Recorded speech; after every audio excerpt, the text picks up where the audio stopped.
We're going to read the book Bubba the Cowboy Prince, A Fractured Texas Tale, and this is by Helen Kettman.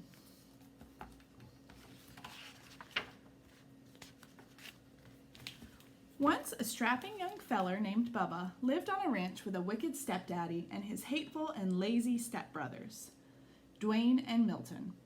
Bubba's stepdaddy spoiled Dwayne and Milton to no end, but Bubba worked from sunup to sundown doing the chores of 3 ranch hands.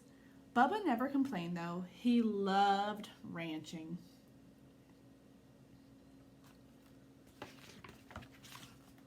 Dwayne and Milton spent their days setting on horseback, bossing Bubba around. "Get them doggies along there, Bubba," ordered Dwayne. "Yeah, and watch out for them cow patties," added Milton. "You know how Daddy hates for you to track up into the house."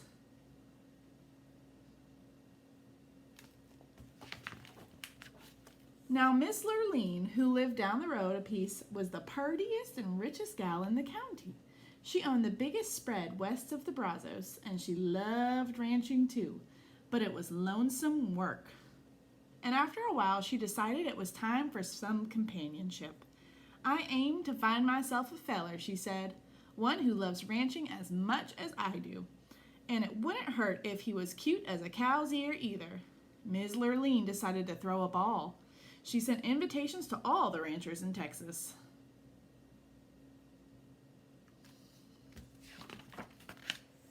Soon the day of the ball arrived. Milton and Dwayne spent all day getting gussied up in their finest duds. Bubba about ran himself ragged, waiting on them. "Bubba," shouted Dwayne, "fetch my bolo tie." "Bubba," shouted Milton, "get my boots polished." "Bubba," shouted his wicked stepdaddy, "brush them horses and wash that wagon."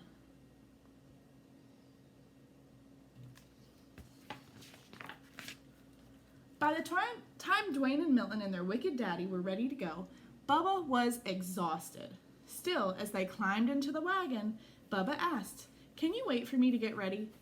I want to dance with Miss Lurleen too." Dwayne and Milton and their wicked daddy hooted and hollered. "Why, you're sorrier than a steer in a stockyard," said Dwayne. "Can you imagine Miss Lurleen dancing with the likes of you?" said Milton. "Miss Lurleen wouldn't even wipe the dirt clods off your boots with that raggedy shirt of yours, and you smell more like the cattle than the cattle do."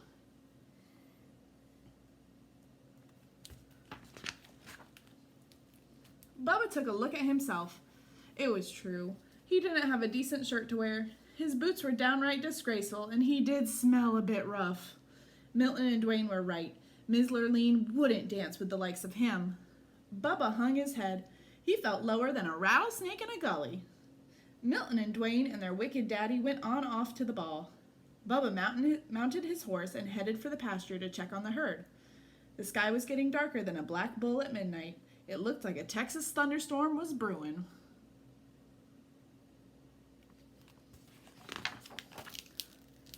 Bubba had just arrived at the cow pasture when a bolt of lightning struck, knocking him off his horse.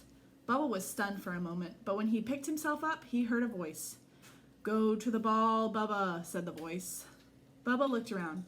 No one was there except him and the cows.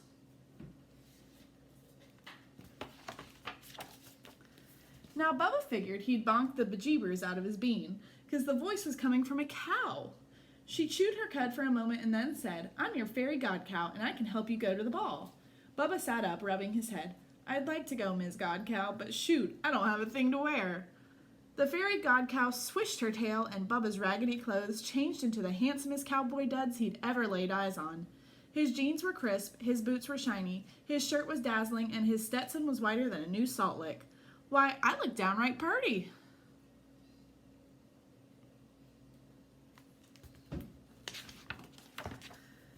The fairy god cow swished her tail again, and a nearby steer turned into the most beautiful white stallion Bubba had ever seen.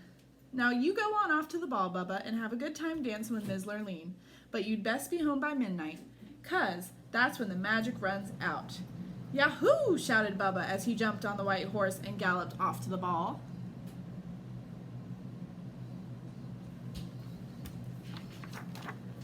When Bubba arrived, the hoedown was in full swing. But every time Miss Lurleen finished a dance, she yawned.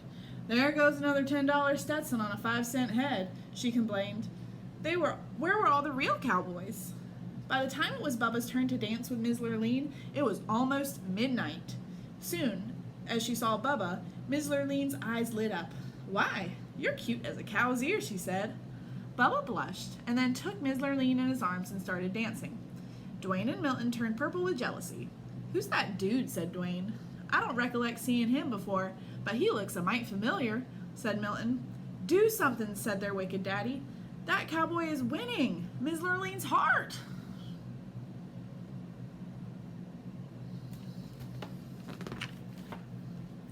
As it turned out, Milton and Dwayne didn't have to do a thing, because Bubba and Miss Lurleen were in the middle of do-si-doing when the clock struck midnight. Suddenly, Bubba's fine duds turned into the dirty rags he usually wore around the ranch.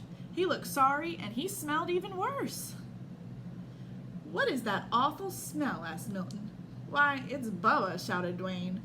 Bubba turned 14 shades of red, apologized to Miss Lurleen, and ran out of the room. "Wait!" she yelled, chasing after him.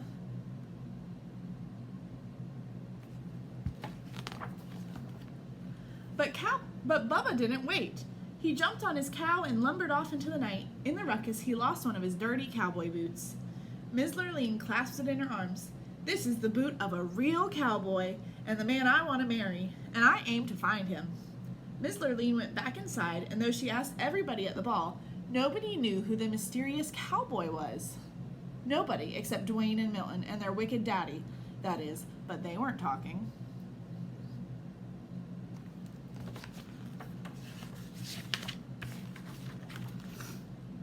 The next day, Miss Lurleen went from ranch to ranch looking for the cowboy who owned the boot. When she came to Dwayne and Milton's ranch, both brothers tried the boots on, but it didn't fit. Miss Lurleen had just climbed on her horse to leave when Bubba rode up. He was dirty and sweaty and smelly from working with the cows, and he was only wearing one boot.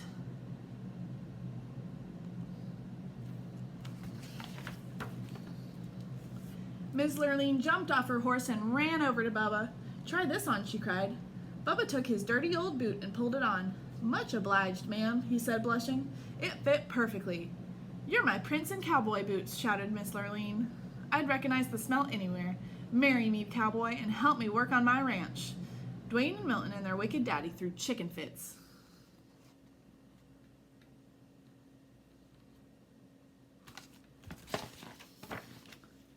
But Bubba just smiled, and he and Miss Lurleen rode off into the sunset. They lived happily ever after, roping and cowpoking and getting them doggies done.